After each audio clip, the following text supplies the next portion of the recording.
Lontary, 13. Good morning. Rise and shine to the morning momentum, your daily dose of a comprehensive rundown of the top stories making the headlines. This morning we are on the move. We are coming to you live from St. Monica Catholic Parish in Nairobi. Now, let's take a look at the top stories making the headlines. But before then, the hashtag on X is the morning momentum at Younib MEDIA TV at Alfonsoh Albakwekwe. Now, let's take a look at the Standard. The top story on the front page, Fuliza gang in 449 million heist to lose property. Now, at least 10 youth registered, more than 123,000 mobile phone lines, took loans and went on car and motorcycle buying spree without the intention of repaying the money. Their properties are to be forfeited to the government. That story is beefed up for you on page 4 of the Standard this morning. Also on page 9, abducted youth were extorted to secure their release. We'll take a look at that in a short while. Also on page 8 of the Standard this morning, thousands may miss exams over varsity funding crisis. Multiple universities say students have been given an ultimatum to settle outstanding tuition fees before the tests begin in December, but there is no government funding until case is heard next month. That story is beefed up for you on page 8. Still on page 8, Isaac inches away from plum public position.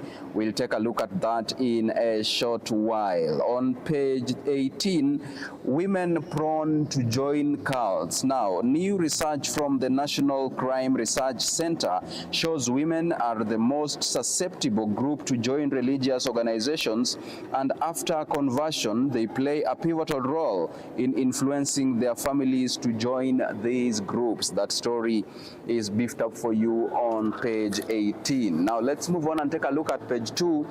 Welby resigns from Church of England over abuse scandal.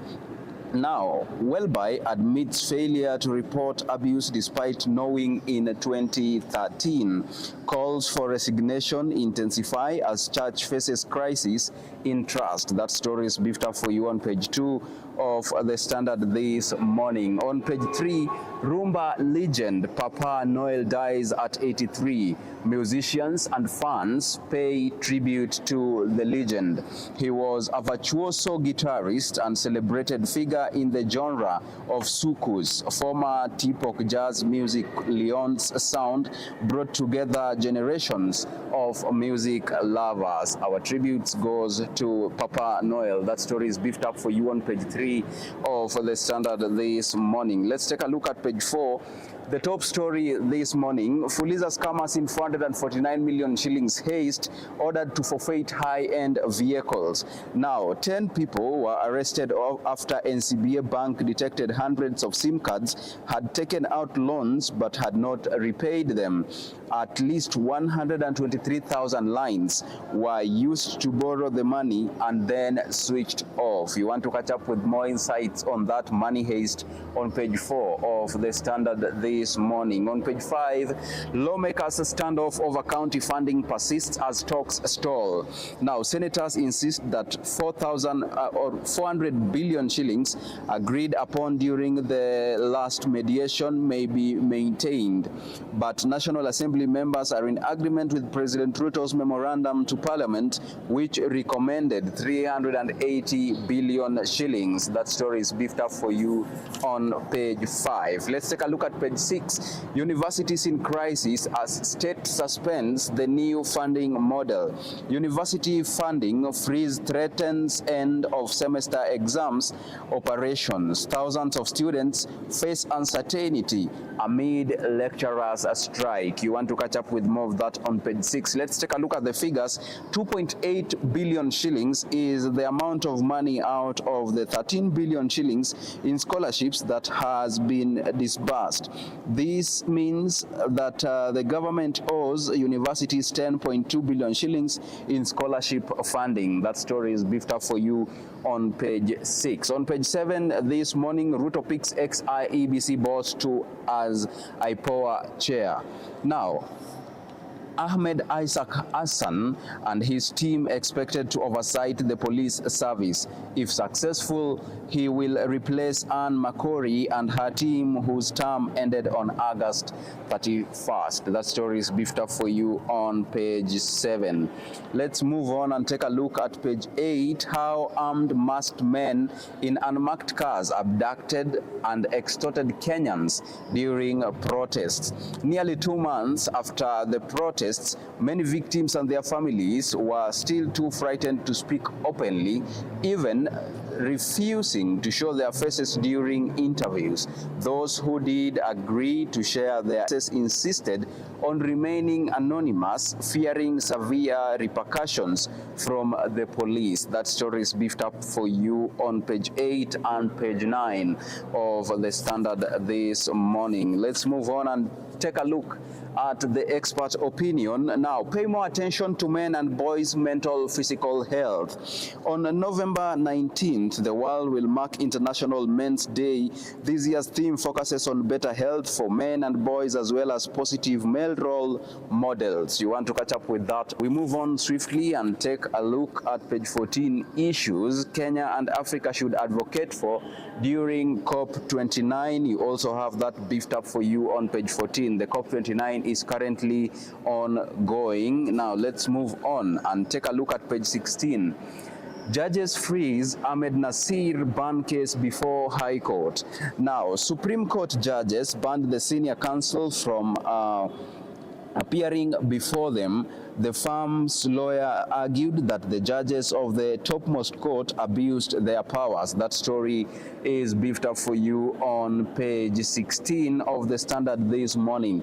For the enterprise enthusiasts, you have the Standard Enterprise beefed up for you this morning, and this morning it's all about border operators bid to slam brakes on bike thefts. That story is beefed up for you on the Standard Enterprise article. You'll catch up with that in the article.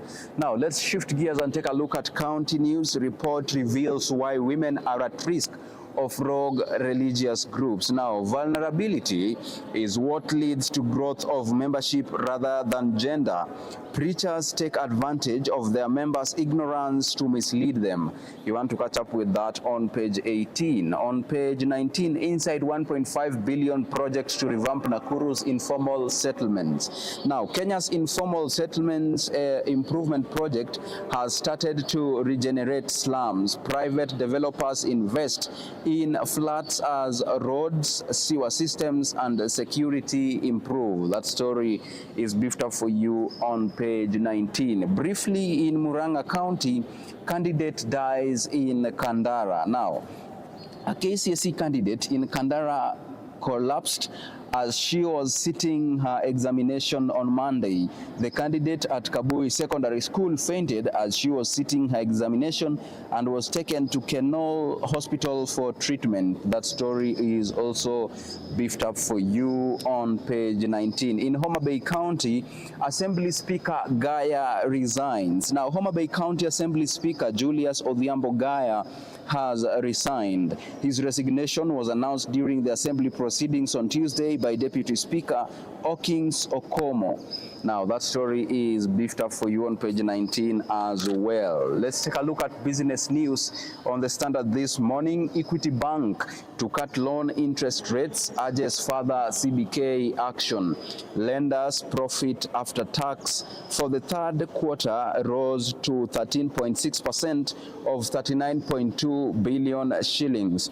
Equity had earlier in September reduced its loan reference rate from 18.24% to 17.83%. Still in the banking sector, Ruto picks CBK insider for second deputy governor. Now, President William Ruto has announced Gerald Nyayoma as Central Bank of Kenya's second deputy governor.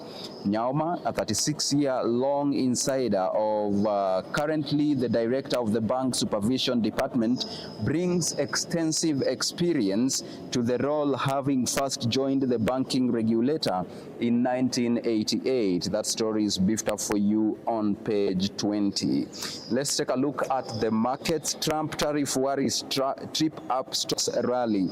A stocks rally following Donald Trump's re-election lost steam Tuesday on worries over possible trade war between China and the United States, according to analysts. That story is beefed up for you on page 20.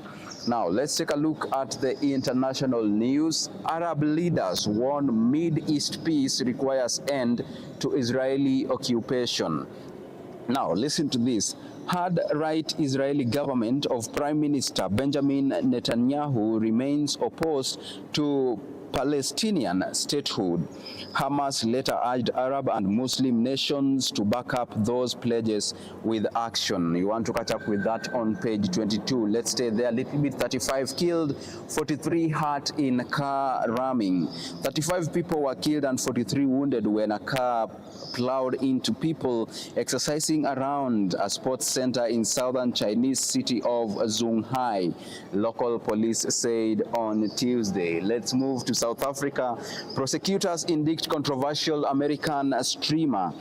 Now, controversial YouTuber and Twitch streamer Johnny Somali has been indicted for causing commotion at a convenience store in South Korea, prosecutors said on Tuesday. They said American nationals